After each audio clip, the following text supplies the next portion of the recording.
What we're doing this week is extending our conversation we started last week about how was Paul used as a figure in early Christianity. Today we're going to talk about the pastoral epistles, which is 1st and 2nd Timothy and Titus. And then next time we'll talk about the Acts of Paul and Thecla, because these are two practically opposite ways of interpreting Paul and using Paul that came about probably in the 2nd century. The pastoral epistles are called pastoral because it presents Paul as writing to Timothy and Titus, two of his followers, but he's telling them how to be good pastors of a church.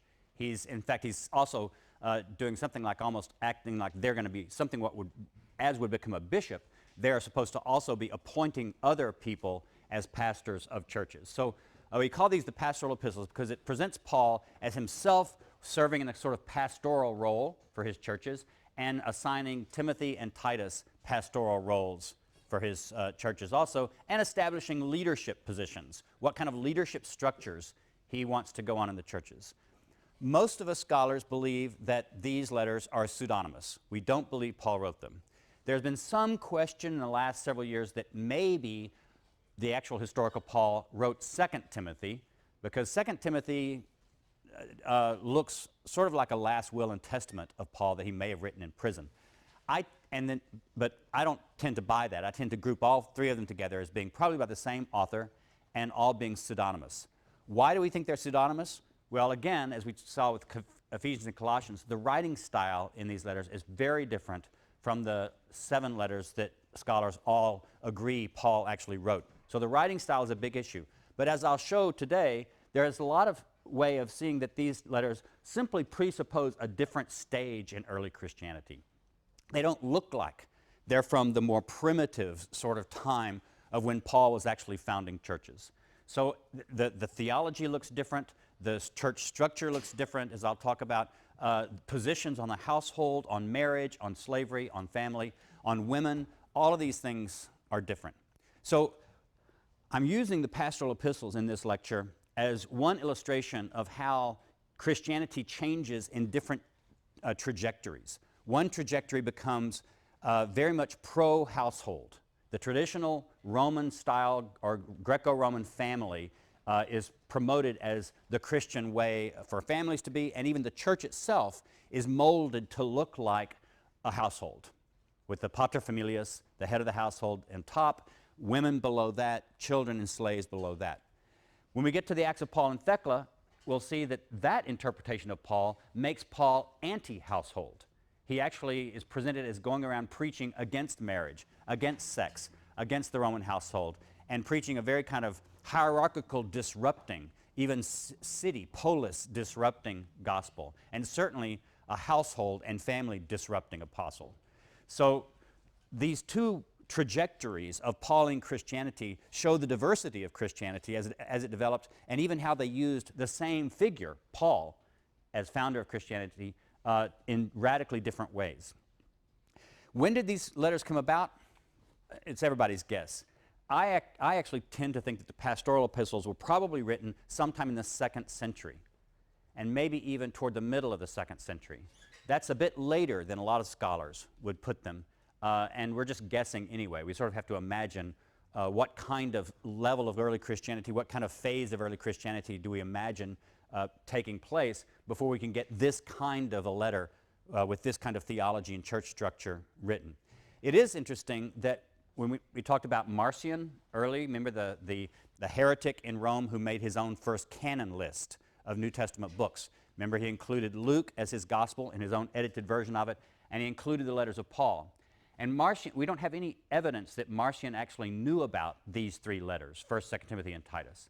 If Marcion was writing in the middle of the 2nd century, maybe Marcion, if he didn't mention them, maybe he didn't know them, and maybe that's evidence that they weren't yet highly circulated.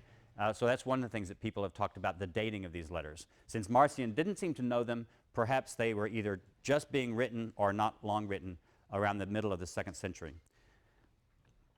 What this author, first let me back up, because I want to go through Paul really quickly and talk about what Paul's own view of the household is. Look with me in 1 Corinthians 7. We're going to review some things that we've gone on before, but keep your Bibles in front of you. So look at 1 Corinthians 7.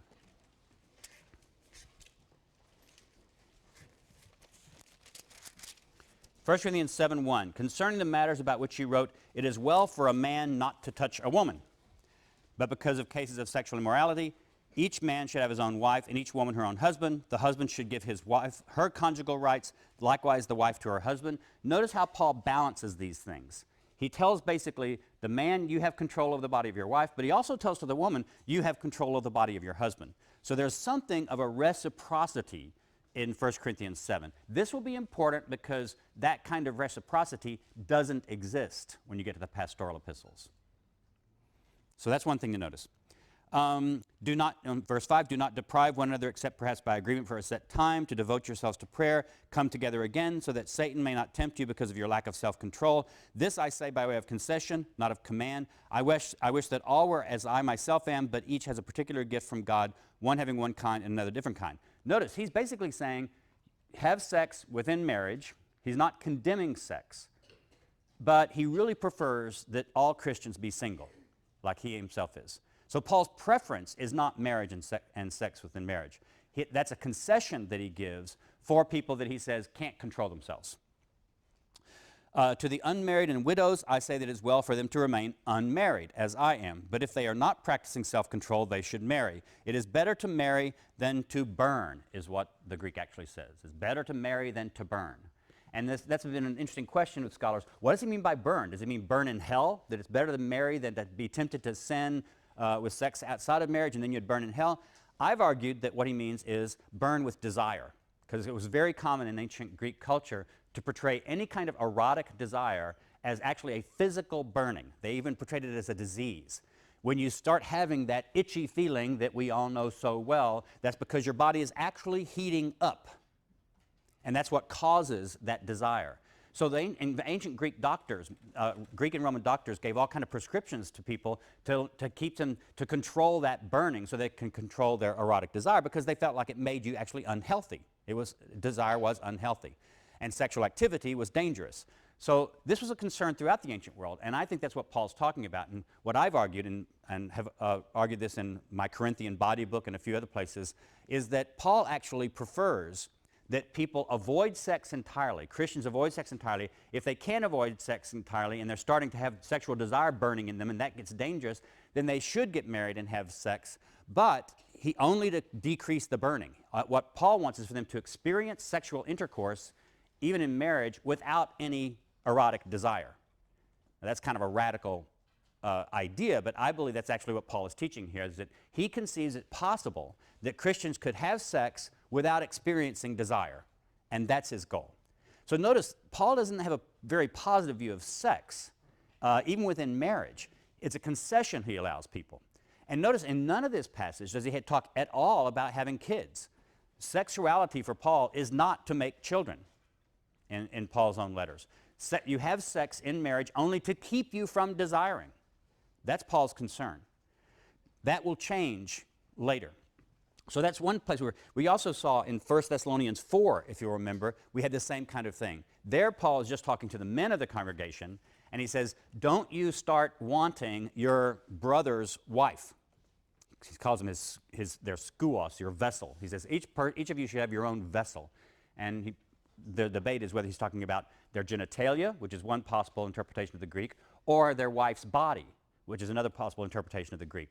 But for Paul in 1 Thessalonians 4, he's telling men also, control yourself, and he says, not in passion of desire like the Gentiles. So there again, in 1 Thessalonians 4, Paul is really concerned that the Thessalonian disciples are not lusting after their fellow Christian's wife.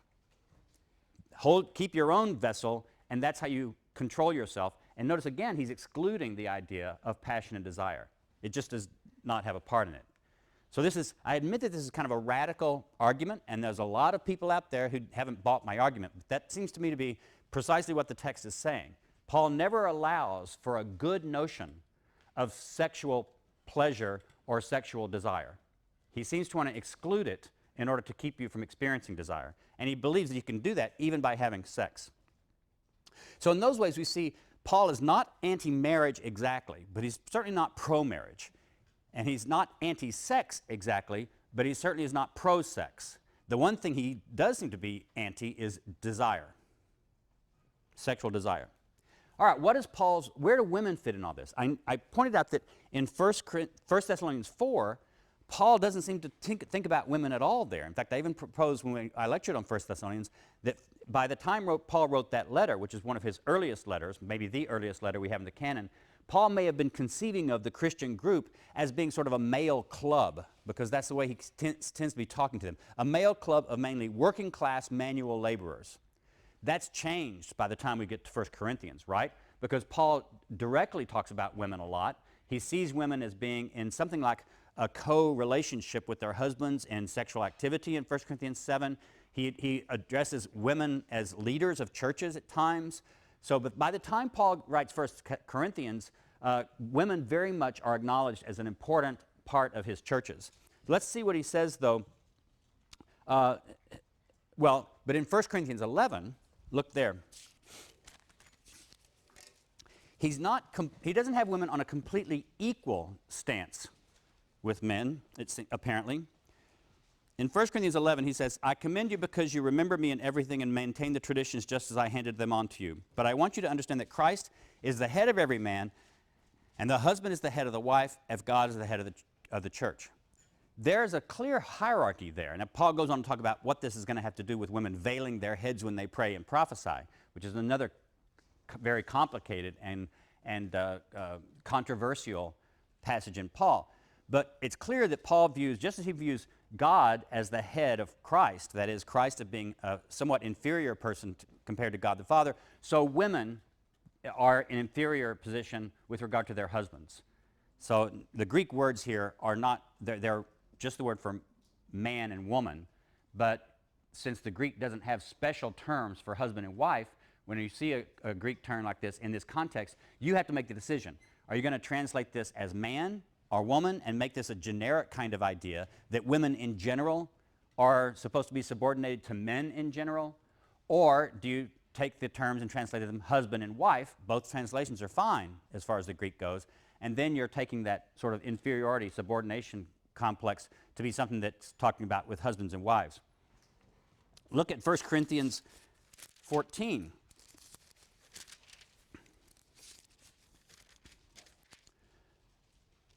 Look at verse 33. As in all the churches of the saints, women should be silent in the churches, for they are not permitted to speak, but should be subordinate, as the law also says. If there is anything they desire to know, let them ask their husbands at home. For it is shameful for a woman to speak in church. Or did the word of God originate with you, or are you the only ones it has reached? That's odd. He seems to be telling women not to speak in church at all, although previously he had given instructions for how they could pray and prophesy in church as long as they are wearing a veil. What is going on here? And also then doesn't this have something to say, something of a conflict with Galatians 3:28, which is a famous verse in which Paul says, in Christ there is no Jew nor Greek, there's no male, free or slave, there's no male and female. Now that verse has been interpreted, especially since the 1970s, as teaching that Paul taught the equality of men and women in Christ. If in Christ there's no male and female, doesn't that mean they're equal? Yes, sir. What letter is that? Galatians 3:28. So this has been an argument, and this is why I'm talking about the stuff that those of you who are writing papers this week need to talk about. But notice, this is complex. You got Galatians 3:28 that looks like an egalitarian statement, except a very famous biblical scholar wrote an article arguing that Galatians 3:28 is not an egalitarian statement, because Paul was talking about in the resurrection, Christians will be androgynes, that they'll be male-female combinations. And in that male-female combination, the masculinity is still superior to femininity, even in the androgen body of the resurrection. So is Galatians 3:28 an egalitarian statement by Paul? Some people say yes. Is it not an egalitarian statement by Paul? I say it's not. But that's a complicated argument also. And if Galatians 3:28 is an egalitarian statement, how does that fit then with this 1 Corinthians 14 passage where Paul seems to be saying women should be silent in church and be subordinate? Ask your husband at home. Did any of you notice that those verses I just read in 1 Corinthians 14 are in some translations in brackets, in parentheses? How many people have a translation of 1 Corinthians 14, 34 through 36 that's in either brackets or parentheses? Raise your hand. How many people have a translation where they're not in brackets or parentheses? Anybody? Okay, so some of you don't have them in brackets. That's showing you that these editors are not sure whether that was actually part of the original letter. There's a dispute here. If you looked at your footnotes of your Bible, your footnotes might even say some ancient authorities don't include this or include these verses in a different place. And so this is the issue. And we do have some Greek texts, some Greek manuscripts, that either don't have these verses or have them in a different place in the text. Well, how would that happen? Well, the idea goes that some scribe at some point was copying over 1 Corinthians 14 and got to the point where this is in the text and wrote out in the margin, well, wait a minute, this is not right because, of course, the scribes are living at a later time when women definitely were in a more inferior position in churches. They couldn't be priests, they couldn't be bishops and this sort of thing. And that scribe writes in, well, no, of course, women can't do that. So there's a little note that occurs there on the margins of the text. Other scribes come along and find this manuscript and they decide, well, that shouldn't be out here in the margin, that should go into the text someplace. So one scribe, copying it over, puts that excerpt in this part of the text, and another one puts it in this part of the text in different places, and then those manuscripts are copied over by other scribes, and you end up with the Greek manuscripts with these verses in different places in 1 Corinthians 14. So some scholars have said that all looks like those verses that teach the subordination of women in 1 Corinthians 14 were not originally by Paul, but were a later scribal interpolation, insertion into the text. Other scholars disagree with that, and they think that these verses were original with 1 Corinthians 14. In other words, I've given you a lot of problems to deal with. If you're going to talk about what was Paul's view of women, you've got to figure out, well, what do you think Galatians 3:28 really teaches? Is it an egalitarian statement or not? Is 1 Corinthians 14, these verses, is that part of Paul's original teaching or not? And then you've got the situation where in like Romans 16, several verses in Romans 16, Paul actually addresses women as leaders of churches. So there are places where Paul is willing to talk to women as leaders of churches. In fact, one of the verses in 1 Corinthians 16, Paul addresses two people, Andronicus and Junia, and he says, these are esteemed among the apostles. Among the apostles. That sounds like he's actually saying that Andronicus and Junia are themselves apostles. So, and Paul thinks himself, the apostles in Paul's view doesn't include just the 12, right? Because he thinks he's an apostle and he's not one of the 12. So the word apostle for Paul is wider than the 12. And it refers to people who go out and spread the gospel. So apparently, Paul is calling two people, Andronicus and Junia, apostles in Romans 16. Interestingly enough, that word Junia, that might be in your translation as Junia nowadays. But in older English versions, it was translated as Junius, which would be a man's name.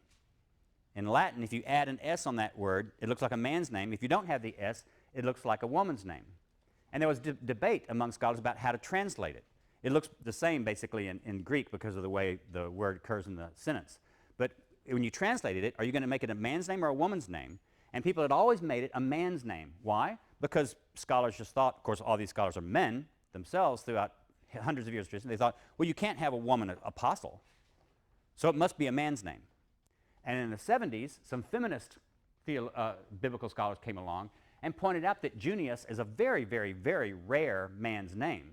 But Junia is a very common woman's name, and argued again through textual criticism that Paul originally was addressing a woman, Junia. And now you have basically most scholars admitting that this is a woman, it's a woman's name. Paul was addressing a man, Andronicus, and a woman, Junia, and calling them both apostles. There's some evidence that Paul actually doesn't have such a negative view of women if he's going to allow them to have leadership roles in his churches. So you got Paul in a rather confusing situation. Is Paul a feminist? Is he for egalitarian theology with women, men and women? How does this relate to these different issues that come up in his letters? But those are Paul's basic views of both both marriage and the family and sex and the roles of women. And often in early Christianity, in the history of Christianity, these two things go together. What a text is going to teach about the role of women in the church and in the world often has something to do with what it teaches about the family. And most of the time, when a text is really, really pro-family, they teach the subordination of women more directly. And when they're anti-family, they often tend to allow women bigger roles in their congregations. So it's kind of a pairing that goes along. And that's exactly what we'll see this week when we see the pastoral epistles that take Paul down the pro-family, anti-woman route, and the Acts of Paul and Thecla, which takes Paul down the anti-family, pro-woman route. Okay, so let's look at the pastorals. First, what is this author in 1 Timothy attacking? And I'm going to spend most of my time in 1 Timothy because that's where I can get these examples. A lot of this stuff occurs in the letter to Titus also, because the letter to Titus repeats a lot of the stuff that's in the first letter of Timothy. In 1:3, I urge you, as I did when I was on my way to Macedonia, to remain in Ephesus so that you may instruct certain people not to teach any different doctrine, not to occupy themselves with myths and endless genealogies that promote speculations rather than the divine training that is known by faith. So myths and vain discussions and genealogies. In 4:7, he talks about godless and silly myths. Titus 1:10 and 14 also. And then he also in Titus says that he's against people who are teaching circumcision and Jewish myths, he calls them. Well, what are these myths? Well, we're not really sure. Are these sort of Gnostic-type myths about many different gods doing things and having to placate those gods in order to reach the highest God, as we've seen in some Gnostic texts that we talked about earlier in the semester? We don't know. But there's some kind of stories about either angels or gods that some people are teaching, and this author is writing against it. And some aspect of something's Jewish about this he doesn't like. Look at 1 Timothy 4:1. Now the Spirit expressly says that in later times, in the latter days, some will renounce the faith by paying attention to deceitful spirits and teachings of demons. Through hypocrisy of liars whose consciences are seared with a hot iron, they forbid marriage and demand abstinence from foods, which God created to be received with thanksgiving by those who believe and know the truth. So this author is against people who are challenging marriage. He's against people who are promoting some kind of ascetic behavior with regard to food, so avoiding certain kinds of foods. Is this kashrut? Maybe he's talking about people who are teaching people not to eat pork, not to eat shellfish. Are they teaching Jewish food laws? He's not explicit. So he's against people who are teaching that. He's against people who are forbidding marriage and teaching any kind of dietary restrictions. Look at 5:23. This is when he tells Timothy, no longer drink only water, but take a little wine for the sake of your stomach and your frequent ailments. Why does he have to tell somebody to drink some wine and not just drink water? Well, because there were ascetics who taught to avoid wine in the ancient world. That was one of those things that very strict ascetics might decide to avoid, was wine and rich food. So this author says to Timothy, nope, you should drink wine. This was our favorite verse when I grew up in a church that didn't allow drinking, of course. I always like to throw this one back at the elders of the church. Look at 6:20. 1 Timothy 6:20. Timothy, guard what has been entrusted to you. Avoid the profane chatter and contradictions of what is falsely called knowledge. What is the Greek word for knowledge? Pardon? Gnosis, exactly. See, you're getting more than you paid for in this course. You didn't know you were going to learn Greek. You're getting some good cocktail party information and even some Greek language. So gnosis is the word for knowledge here. And this guy's saying he's attacking people who are going around boasting about falsely called knowledge. Again, that's led some scholars to say, is he talking about some kind of Gnosticism? Is that what he's opposing? That would go along with this idea that they're using this word gnosis in ways he doesn't like. They're teaching myths. They're teaching asceticism. They're teaching the avoidance of marriage. Well, that does look a bit like other early Christian, second century Christian groups, some of whom their opponents would call Gnostics. But we don't have enough information to be easy to tell. Now look at one more text. This is 2 Timothy 2:18.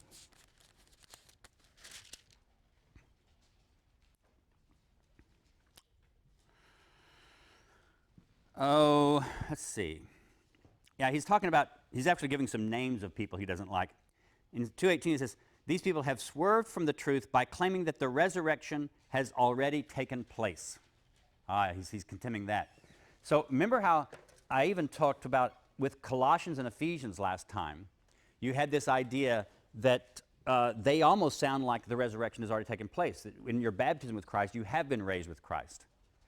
And maybe there are other people running around the second century, Christians, saying that you've already been raised from the dead, you've already experienced resurrection. This author really condemns that. He wants to say, no, the resurrection hasn't taken place yet. So he's condemning false teachers for all kinds of different activities and teachings that he doesn't like. So we're seeing a definite split here between different kinds of Paulinism.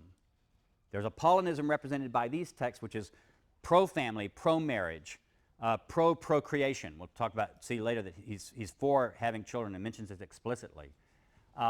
Anti-asceticism, against forcing people to control what they eat, these sorts of things. And this idea about maybe Jewish myths being something, and the teaching of the resurrection.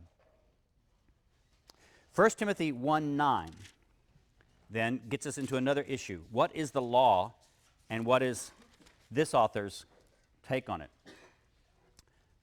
1:9. This means, now 1:8, I'll start with verse 8. Now we know that the law is good if one uses it legitimately. Now, of course, that could be quotation right out of Romans, right? Because Romans itself has, Paul says, the law is good. This means understanding that the law is laid down not for the innocent, but for the lawless and disobedient, for the godless and sinful, for the unholy and profane, for those who kill their father or mother, or murderers, fornicators, sodomites, slave traders, liars, perjurers, whatever else is contrary to sound teaching. That contradicts the glorious gospel of the blessed God, which he entrusted to me. Notice, this guy doesn't have really a problem with the law that we've seen sometimes in Paul's writings. The law is basically just a set of rules that designed to keep people who can't control themselves in line. And in fact, he goes on to say that if you're a good person, you don't even need to worry about the law. Now this is, again, different from what Paul's view is. Paul did not want his Gentile followers to keep the Jewish law. And Paul said in Romans, the law is good. But for Paul, the law is still this cosmic entity almost that invaded history. This is very much when Galatians. Remember when I gave the lecture on Galatians and Romans? I talked about how the Jewish law for Paul is not simply a list of rules. It was this thing that came into the cosmos as an invader. It enslaved humanity. It was the pedagogue that swatted humanity down when humanity was in its childish state. The law is obeying the law for Paul is equal to trying to worship the stoicheia of the cosmos, these elemental spirits of the universe.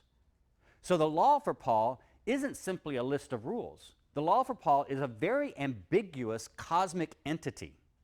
It's just mythological in a sense for Paul. For this author, that's not what the law is. The law, you don't need to obey it, he says, and he's against teaching his Gentile converts to keep the Jewish law, but he just says it's not important. It's only for people who are sinners, who can't control themselves. As long as you're not a sinner, as long as you don't do this list of things that I can give you, you don't need to concern yourself about the law. So this is another one of the reasons that people like me say, this is not Paul writing. People who believe Paul wrote these letters would say, well, they're written years later, it's to a different context, and Paul changed his mind, or Paul's nuancing his message differently for a different context. So there are scholars who would defend these letters as being by Paul, and that's what they would say. I look at it and I say, that's so not like Paul. It's a totally different view of the law and its role in the cosmos than you see in Romans or Galatians. which is another piece of evidence for me that Paul's not the author of this letter. The strategy then of this author, he's trying to argue against all kinds of myths and practices that somebody's going through Paul's churches and teaching. So he writes a letter in Paul's name, seemingly addressed to Paul's follower Timothy, and he lays out what he doesn't like about that. But that's not all of his strategy, because what is his strategy for combating these things that he considers false teachings? First, he makes the church itself a household. Now, this is where all that lecturing in the first part of the semester, when I talked over and over again, what is the patriarchal household? What is the Roman household? What is the paterfamilias? What is the structure of the household? What is the patron-client relationship? What is the role of wives and women in the household and children and slaves? All of that was because when you get to some of these aspects of early Christianity, this author is using the Roman household as the model for the church itself. That wasn't the way Paul did it, right? Paul never talked about the church as if it just had the same structure of a household. He didn't talk about men always being on top of the leadership organization, and he didn't promote marriage very much. Look what this author does. 3:15. I hope to come, this is 3:14, 1 Timothy 3:14. I hope to come to you soon, but I'm writing these instructions to you so that if I'm delayed, you may know how one ought to behave in the household of God, which is the church of the living God, the pillar and bulwark of the truth. The church is the household of God. The same thing happens in 1 Timothy 5, the beginning of 1 Timothy 5. Do not speak harshly to an older man. Speak to him as a father, to younger men as brothers, to older women as mothers, to younger women as sisters, with absolute purity. Notice he's got everybody in the church has some familial role. Older guys are fathers. Your younger men in the church are your brothers. Younger women, sisters, older women, mothers. Everybody has a household role in the church. This is different. We might think this is automatic, but notice this is not treating the church as an ecclesia, that Greek word that we translate church. Where did the term ecclesia come from? Do you remember? In Greek, what does the term ecclesia originally refer to in classical Greek? Assembly. The assembly of the city. It's the assembly of the city-state that came together for political purposes and to vote. It comes out of the Greek democracy with its notions of some kind of equality among citizens and at least the men citizens getting a vote. So it's important that early Christians, for some reason, chose this word ecclesia to describe their house churches. It was ridiculous. An outsider might have thought, this is kind of ridiculous. You're using the term that people would have heard as the town assembly for a few people who can fit into one dining room. It's kind of, ceding more importance to yourself than you really should. But I think it's important that early Christian groups use that term for themselves. Why didn't early Christian groups call themselves synagogues? That was a term already in use by Jews. It would have been a normal term to use. But we don't find many early Christians using the term synagogue for their groups. We do find them using ecclesia very quickly. But an ecclesia isn't a household. What this author is doing is shifting, in a not so subtle way, understanding these house groups as being more like town assemblies and making them look more like Roman households. Then men have certain roles then. 1 Timothy 2:8. I desire then that in every place the men should pray, lifting up holy hands without anger or argument. Also that the women should pray, lifting up holy hands without argument. No, Dale's lying to you again.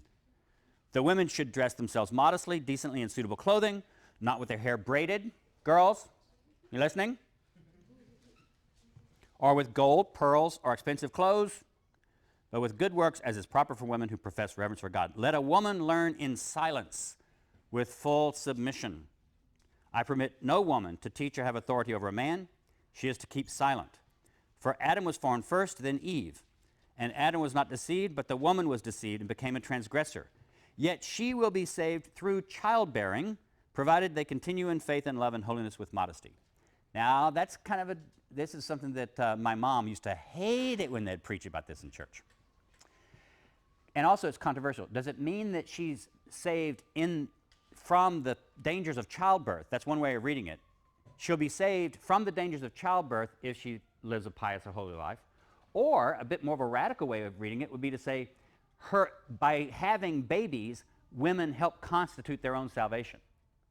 That having children is one way that women save themselves. Either way you look at it, this author really wants women to be in a subordinate role, silent in church. They can't have any leadership authority or teaching authority over a man. As we'll see, they do have some offices. There are roles that women can play in the pastoral epistles, but not in authority over men. And then there's this odd thing about childbearing that somehow, and I think what it means is that childbearing actually can help save women from their sins in some way. So that's the way women have to be modestly dressed, no jewelry, saved through childbearing. In order to maintain this kind of household structure, a very hierarchical household structure, this author sets up offices in the church. And here's another reason we call these the pastoral epistles, because he's setting up pastoral offices. Look in 3:1-7. The saying is sure, whoever aspires to the office of bishop desires a noble task. Now a bishop, anybody have a different translation for what I just read as bishop? Overseer? Yes, overseer's translation. Anybody have a different translation? Because the word bishop here it's the Greek word is episkopos, where we get the English word bishop, and you get the name for the Episcopal Church because it's a church that has bishops. In Greek, it basically means an overseer, someone in charge. The bishop must be above reproach, married only once, temperate, sensible, respectable, hospitable, an apt teacher, not a drunkard, not violent but gentle, not quarrelsome, not a lover of money. He must manage his own household well, keeping his children submissive and respectful in every way. For if someone does not know how to manage his own household, how can he take care of God's church? Again, the church is a household. If you're going to be the bishop over the church, you have to be married, because how can you manage the household of the church if you can't prove it by managing your own household well? He must not be a recent convert, blah, blah, blah, blah, blah. So the bishop or the episkopos is already himself now a male head of household. The other office he talks about in 5:17, let the elders, now just as the word we're translating bishop or overseer comes from the Greek word episkopos.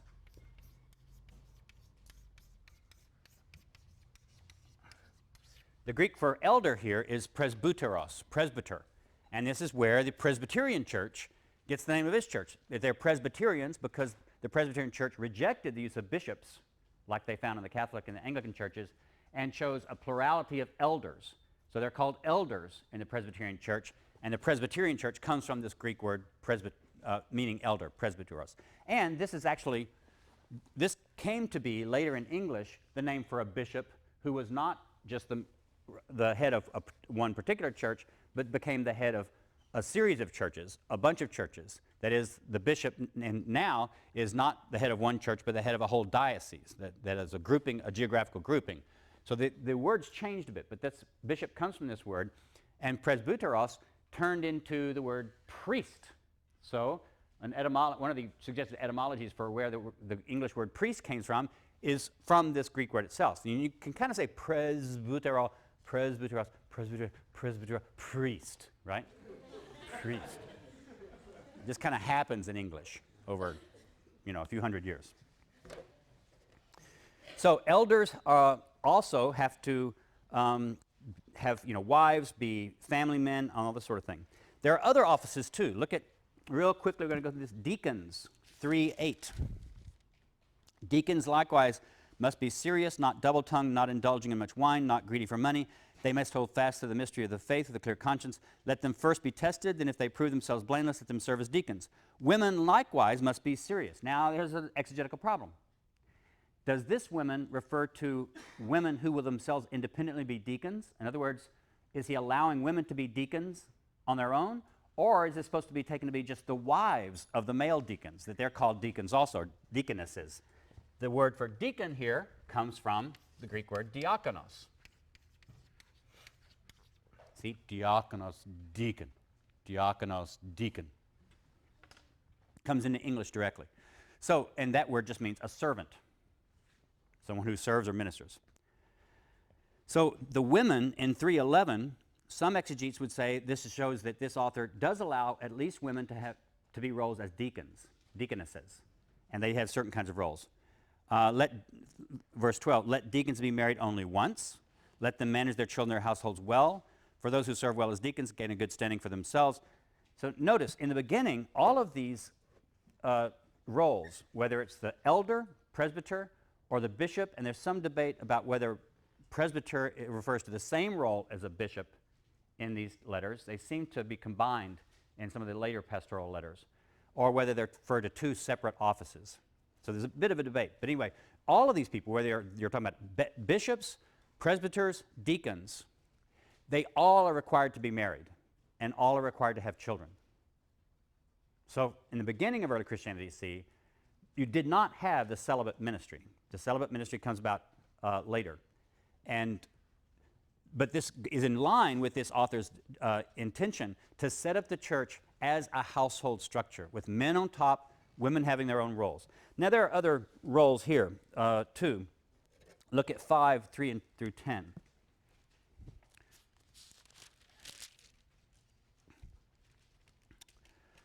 Honor widows, this is 1 Timothy 5:3.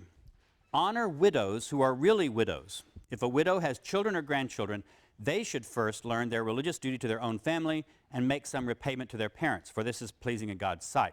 The real widow, left alone, has set her hope on God and continues in supplications and prayers night and day. But the widow who lives for pleasure is dead even while she lives. Give these commands as well so that they may be above reproach. Whoever does not provide for relatives, and especially for family members, has denied the faith and is worse than an unbeliever. Now it gets really interesting. Let a widow be put on the list. Let her be registered. This is a way of, it seems like he's actually creating another kind of office in the church, that is the office of widows. And sure enough, in Christianity later, widow became almost like an office in early Christianity. They could be registered, and they received financial help from the churches. Let a widow be put on the list if she is not less than 60 years old and has been married only once. Notice over and over here we've seen this thing about being married once. Apparently this author believes in marriage and wants people to be married, but his ideal is that people should be married once. You certainly should not be divorced and remarried. Paul himself forbids people in his churches from being divorced and remarried, as we saw in 1 Corinthians 11. But this author seems to say that if you're married and your spouse dies, he still kind of prefers that these women be married once. He also said that the bishop or the presbyters should be men who are married only once. So multiple marriage is really frowned on, even though marriage itself is highly valued. This led to what is currently the practice in many of the Eastern churches, Eastern Orthodox, the Greek Orthodox, the Russian Orthodox. They do not forbid their priests from being married, but you have to be married before you become a priest. So you'll have a lot of young men in Greece or Russia who are going to become priests, and they want to quickly get married right out of seminary. So they're looking around for a partner, because if they become ordained as a priest and they're not married, they're expected to stay unmarried. And if their wife dies after they become a priest, they're expected to stay celibate and single for the rest of their lives also. So this led to the tradition in Eastern Christianity that you can be a married priest, unlike the Roman Catholic Church, but only if you get married before you become a priest. And it kept this idea of being married once only. So I can't go into the rest of this, but notice how this whole hierarchy of man and woman in the household, old and young, is also extended to children and slaves. Already in Colossians and Ephesians, we had what we call the household codes. Masters, treat your slaves well. Slaves, be obedient to your masters. Husbands, treat your wives well. Wives, submit to your husbands.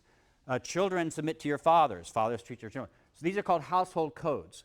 And already in Colossians and Ephesians, they set up the household in a clear, hierarchical, patriarchal situation. That is intensified in the pastoral epistles. You have much longer household codes. And whereas in Colossians and Ephesians, those writers at least said there was some reciprocity. They would address the slaves, you have to obey the master, but they would also address the master and say, treat your slaves well. When you get to pastoral epistles, they left out the reciprocity. It's mainly directed to the slaves to the children, to the wives, saying, submit. So this is the strategy that this writer uses to combat the forms of Christianity that he doesn't like, is to construct the church, as a rigid patriarchal household in which each person has a role. Even young women, he says, they're not supposed to be enrolled as widows. If you have young women who are widows and they start running around gossiping and getting in a lot of trouble, he says, get them married off again. Old women, of course, you couldn't marry off again. There are not enough old men around in the ancient world to marry them off.